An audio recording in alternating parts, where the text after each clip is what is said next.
Soal berikutnya, berkas sinar dilihat melalui sistem optik teropong bintang. Perbesaran bayangan pada saat mata tidak berakomodasi adalah. Nah, soal ini berkaitan dengan teropong bintang. Jika kita berbicara tentang perbesaran bayangan untuk mata tidak berakomodasi, ingat rumusnya sederhana saja. M sama dengan FOB per FOK ya. Ingat ini rumusnya. Nah, karena diberikan soal berupa gambar, berarti kita harus dapat menentukan nilai FOB dan FOK pada gambar. Nah, kebetulan di gambar sudah terlihat dengan jelas. Yang pertama nilai FOK. Nah, di mana kita tahu nilai FOK? Di sini sudah terlihat jelas. Kemudian satu lagi, untuk mata tidak berakomodasi maksimum, nah, bayangan pada lensa objektif itu harus terbentuk pada fokus lensa okuler. Nah, berarti nilai FOK sudah kita dapatkan 3 cm. Kemudian nilai 210, nah, kalau kita lihat rumus panjang teropong untuk mata tidak berakomodasi maksimum adalah FOB ditambah FOK. Nah, ini adalah D ya, jarak dari satu lensa ke lensa berikutnya adalah D. Nah, maka dari sana kita juga tahu bahwa nilai 210 ini adalah nilai FOB. Nah, sehingga kita tinggal langsung masukkan ke rumus, sama dengan 210 per 3. Nah, kita peroleh hasil 70 kali. Nah, mudah saja kan adik-adik? Ya, jawaban untuk soal ini adalah A.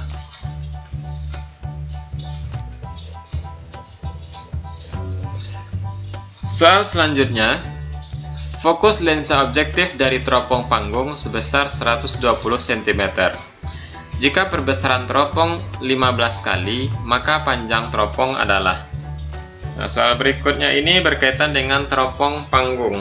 Nah, secara rumus, teropong panggung atau dikenal juga dengan teropong Galileo sama dengan teropong bintang, hanya saja jenis fokus okuler pada teropong panggung adalah lensa cekung ya. Nah, sehingga bertanda negatif.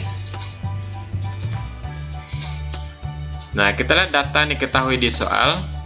Fokus lensa objektif berarti ini nilai FOB. Kemudian perbesaran 15 kali berarti ini nilai M. Nah, berarti harus kita cari terlebih dahulu nilai fokus okuler dengan rumus ya. M sama dengan FOB per FOK. Nah, nilai M 15 sama dengan 120 per FOK. Sehingga FOK sama dengan 120 per 15 sama dengan 8 cm. Nah, dengan tanda negatif ya, karena sesuai dengan ketentuan bahwa jenis lensa okuler pada teropong panggung adalah negatif. Nah, maka panjang teropong dapat kita hitung menggunakan rumus D sama dengan FOB ditambah FOK. Nah, karena FOK bernilai negatif, maka rumus ini bisa juga dituliskan FOB dikurang FOK. Nah, sama dengan 120 dikurang 8 cm sama dengan 112 cm. Nah, itulah cara menentukan panjang teropong panggung ya adik. Jawaban untuk soal ini adalah D.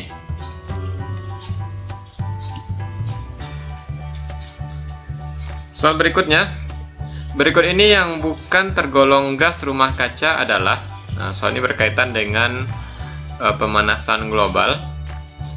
A. Karbon monoksida, B. freon, C. sulfur oksida, D. uap air, E. nitrogen dioksida. Sebagaimana materi yang sudah dipelajari pada pemanasan global, gas rumah kaca ini adalah gas yang dapat menyebabkan peristiwa pemanasan global. Nah, dari data pilihan jawaban yang ada, karbon monoksida ini tergolong gas rumah kaca. Freon juga, freon ini nama lain dari CFC, klorofluorokarbon. Kemudian sulfur oksida iya, ini biasa dituliskan dengan SO atau SO2. Kemudian nitrogen dioksida ya, NO. Nah, ini juga termasuk gas rumah kaca. Maka yang tidak termasuk golongan gas rumah kaca adalah uap air. Jawabannya adalah D.